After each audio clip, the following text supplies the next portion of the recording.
The aim of this video is to present various inquiries and prompts in ChatGPT language, showcasing daily scenarios where utilizing ChatGPT has significantly boosted productivity. Let's delve into the first case. Submit a complaint to the Valencian Health Service regarding an incident involving an 80-year-old individual forced to endure a half-hour wait under direct sunlight for a blood test. Additionally, a significant hematoma was inflicted during the procedure. Notably, the facility was empty. This is the initial prompt I've researched, and here is what it says. Dear Valencian Health Service, I am writing to formally file a complaint concerning the treatment and attention received at your ambulatory.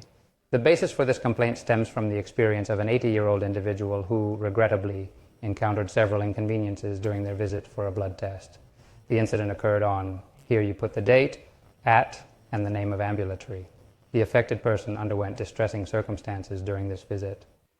The wait for medical attention lasted half an hour, needlessly exposing the individual to harsh weather conditions, potentially risking their health. Moreover, apart from the discomfort of the extended wait, the blood test resulted in a significant hematoma. This distressing and unexpected situation is both concerning and painful. I sincerely hope that measures are taken. ChatGPT has created all this from the question we have asked. I would greatly appreciate that this incident is thoroughly investigated and a detailed response is provided to me. I also request to be informed about the actions taken and so on. I hope it will be addressed carefully, name, address, telephone number, and email. What happens? Does it seem very long to us, so summarize the above in 3 paragraphs. But we could also say to ChatGPT to summarize the following text in 3 paragraphs or in 5 paragraphs and put the text in quotation marks.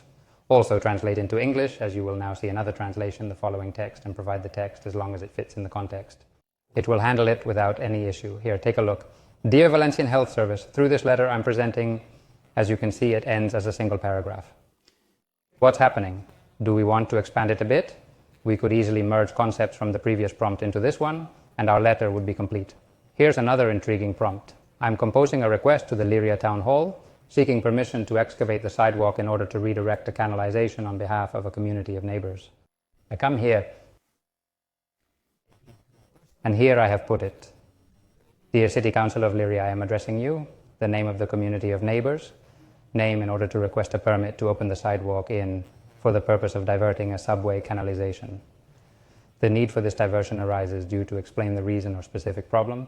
This situation directly affects our community, and to solve it efficiently, it is essential to make the diversion of the canalization through the sidewalk.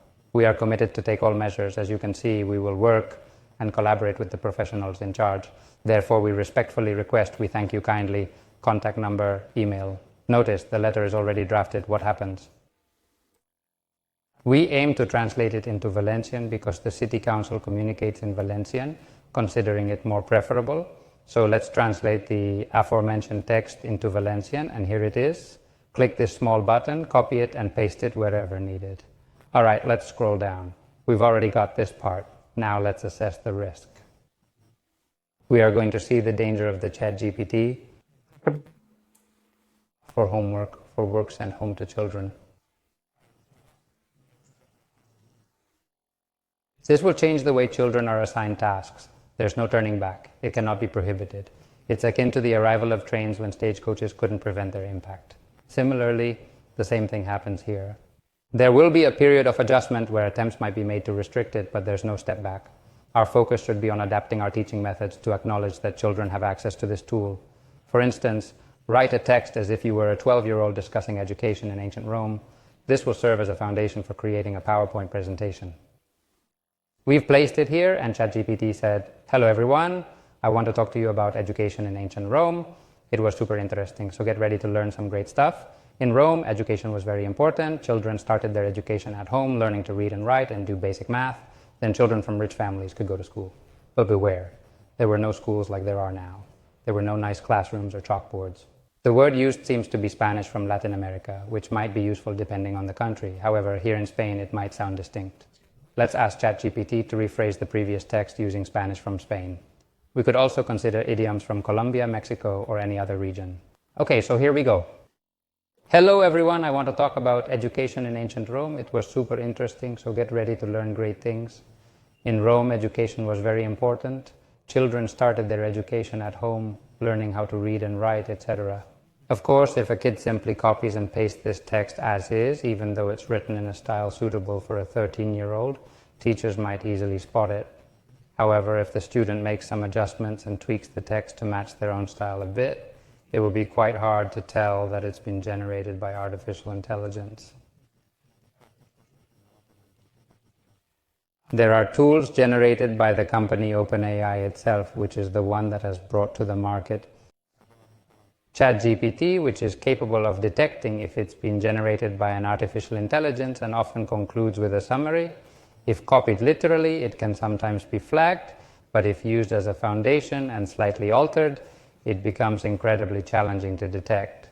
You can even provide it with a text that you have written and ask it to write something in a similar style, making it even more complex to distinguish if it was written by ChatGPT.